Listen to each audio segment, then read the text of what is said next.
¿Cuál es la situación de los centros hospitalarios en el país?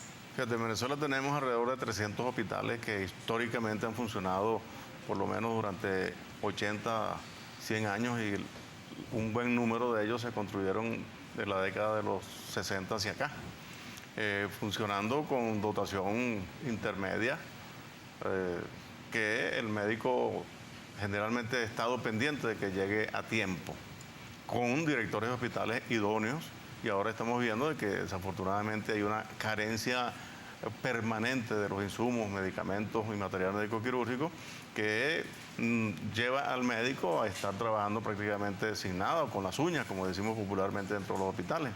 ¿Y quién sufre las consecuencias de todo esto? El paciente, el venezolano o el habitante del país que va a una emergencia buscando salud y no consigue esta salud porque con conocimientos que tenemos los médicos solamente no se puede resolver los problemas de salud pública en Venezuela. Y desafortunadamente el gobierno no cumple con la Constitución, que es garantizar salud, vida, recursos para los hospitales y los ambulatorios, y se dedica más bien a estar, digamos que malponiendo al médico venezolano, atacándolo descomunalmente e incluso colocando algunos ejemplos de personas que nosotros consideramos que no son médicos, como es el caso de la misión cubana, que ha estado aquí en Venezuela desde hace por lo menos 10 años. ¿Ellos no son médicos? Mira, nosotros logramos ver en la primera oleada que llegaron al área metropolitana de Caracas, en Libertador y en el municipio Sucre, alrededor de esos 2030 que llegaron a esas dos partes, logramos ver apenas 37 carpetas, fue lo único que nos dejaron ver. Y de esas 37 carpetas, ninguno era médico. De ahí en adelante nos cerraron las puertas. ¿Qué profesión tenían? Ninguna. No había ningún tipo de documento que demostrara que tenían alguna profesión. Entonces, es posible que hayan tenido alguna práctica, algún entrenamiento previo para tomar tensión o quizás para modular un poco más la retórica cubana y venir aquí a Venezuela, meterle la coba a los venezolanos. Realmente, ¿Ustedes hicieron esa denuncia ante instancias correspondientes? Hemos hecho nacional e internacionalmente, incluso introdujimos un recurso de amparo a la salud en el año 2005-2006, el cual fue favorable a la Federación Médica, donde decían que trabajaran allí en Barrio Adentro los médicos venezolanos o los extranjeros que cumplieran la ley. Estos que dejaron allí nunca cumplieron la ley, pero vinieron avalados por el gobierno nacional, se establecieron allí y son tratados con mucho afecto por el gobierno nacional, al punto de que malponen al médico venezolano, se olvidan que la salud pública aquí en Venezuela fue, digamos que potenciada por médicos criollos que se formaron en el exterior, vinieron inmediatamente a dar lo mejor de sí. Tenemos muchos nombres, el ícono actual, Jacinto Convid, podemos hablar de Luis Racetti, de José María Vargas, que incluso fue el primer presidente civil de Venezuela y el que reformó los estudios médicos en Venezuela, primer rector médico de la Universidad Central de Venezuela.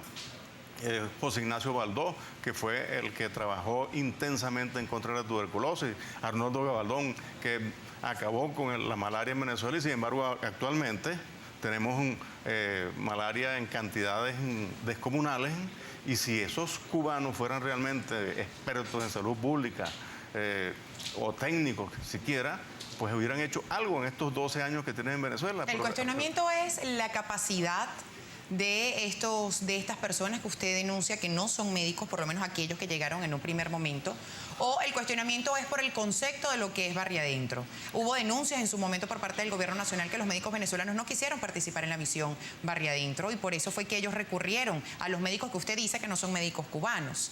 Pero fíjate que ¿Cuál es la versión? Esa es una retórica gubernamental que ellos utilizaron con mucha fuerza al principio, incluso han continuado con... ¿Y eso era cierto? Eso es totalmente falso, porque resulta que en los lugares de difícil acceso permanentemente ha estado el médico venezolano. Los ambulatorios rurales tienen en las poblaciones de menor cantidad de habitantes, ahí lo que se llama penetración rural, y allí el médico venezolano y el estudiante de medicina permanentemente estaba haciendo su pasantía en el año rural o la pasantía de estudiante en el medio rural y por lo menos una vez a la semana iba a atender a los pacientes a estos lugares de difícil acceso. Incluso tenemos en el contrato de la Federación Médica con el gobierno una cláusula de difícil acceso que por lo general la cumplen a medias o no la cumplen.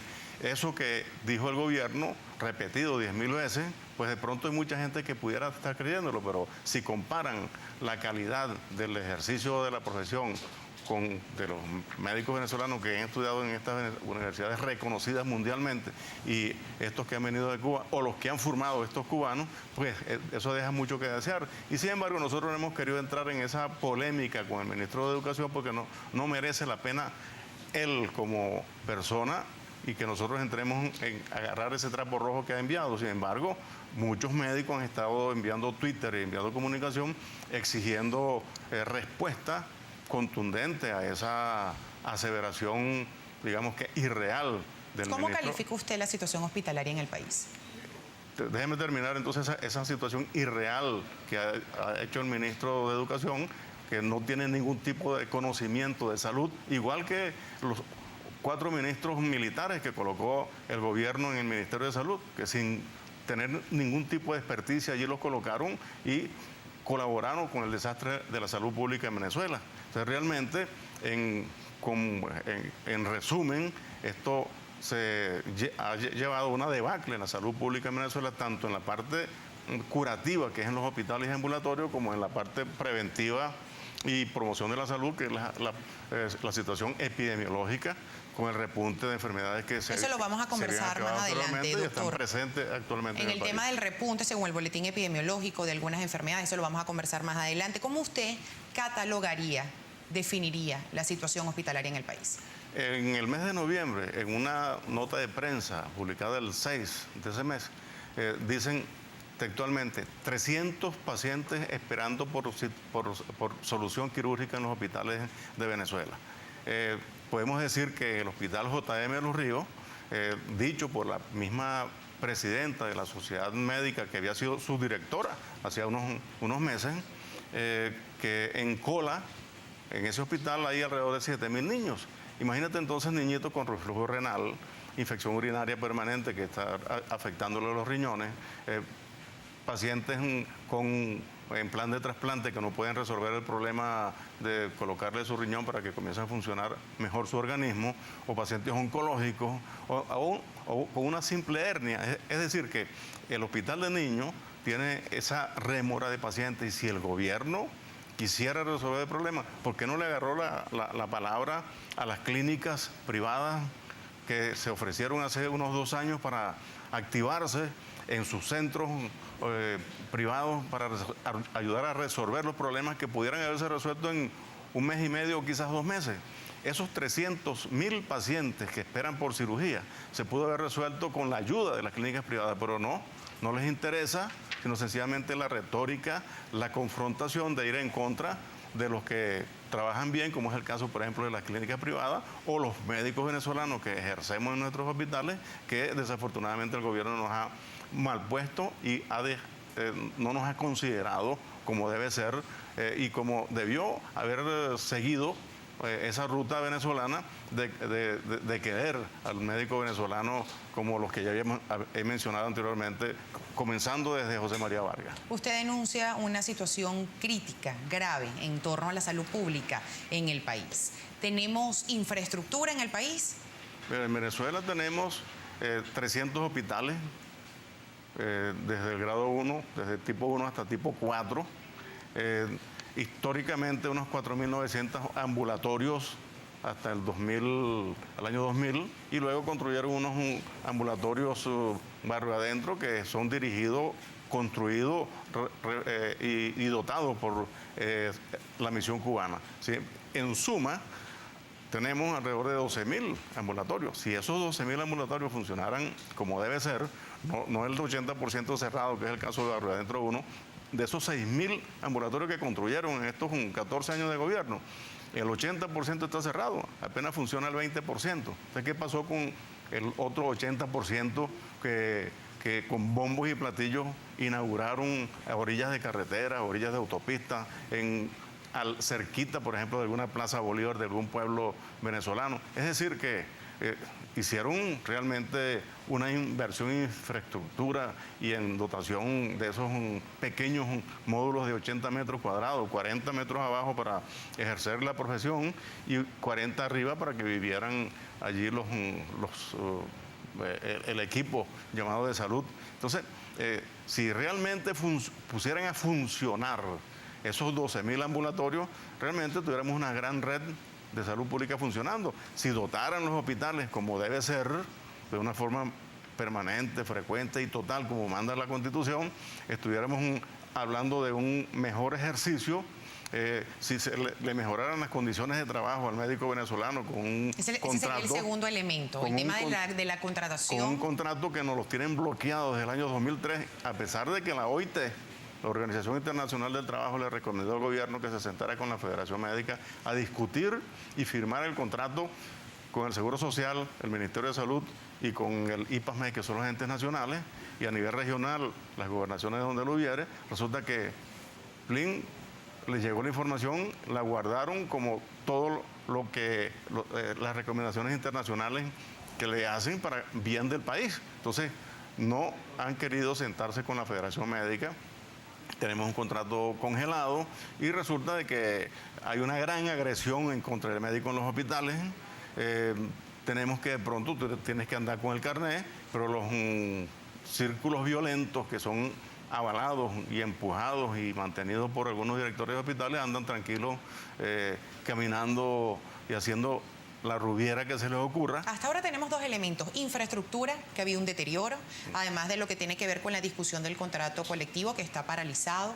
También tiene que ver con el éxodo de médicos por las condiciones laborales en algunos centros del país. Sí, ese era el punto que iba a tocar seguidamente, porque todo eso ha ido con la agresión, el salario miserable, la desconsideración al profesional.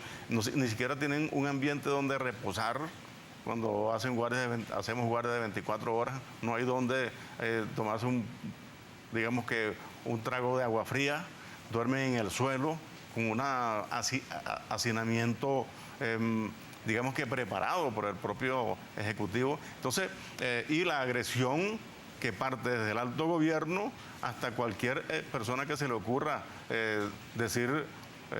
continuar con esa agresión que ha sido orientada por el alto gobierno. Entonces, el médico venezolano se ha ido de los hospitales. La mitad de los médicos venezolanos egresados de nuestras universidades se han ido de los hospitales. Y de esa mitad que se ha ido de los hospitales, el 57% se ha ido para el exterior. Y el 43% que se quedó, que no están en los hospitales, sino que están en Venezuela, hacen el 23% trabajan en las clínicas con un poquito mejor de sueldo. No es que sea mejor astronómicamente, un poquito mejor, pero con más tranquilidad. Y el otro 20% haciendo cualquier cosa. Taxistas, vendedores ambulantes, cualquier tipo de comercio. Entonces, ¿para qué se estudia 6 o 7 años después de haber estudiado 11 años entre primaria y bachillerato para que seamos agredidos por el gobierno en los hospitales, no tengas cómo llevar el pan de manera completa a la casa y no tengas seguridad, que es lo mismo que está pasando en la calle, sucede en los hospitales, donde el médico no anda solo, andan 2 o 3 juntos y sin embargo son asaltados. Y hay muchas historias reseñadas en la prensa donde entran a los hospitales, en el Clínico, en el Pérez Carreño, en el Domingo Luciani, en el Pérez de León, y les han quitado sus pertenencias, el estetoscopio que no es del hospital. Cada médico tiene su estetoscopio, ahora no lo llevan para el hospital, el otoscopio, su reloj, para tomar el pulso, te necesitas tener un minutero. Todo eso se los han robado a los médicos. Entonces, hay una gran inseguridad dentro de los hospitales y por supuesto que se nos han ido los médicos de los hospitales y un gran porcentaje se nos ha ido para el exterior.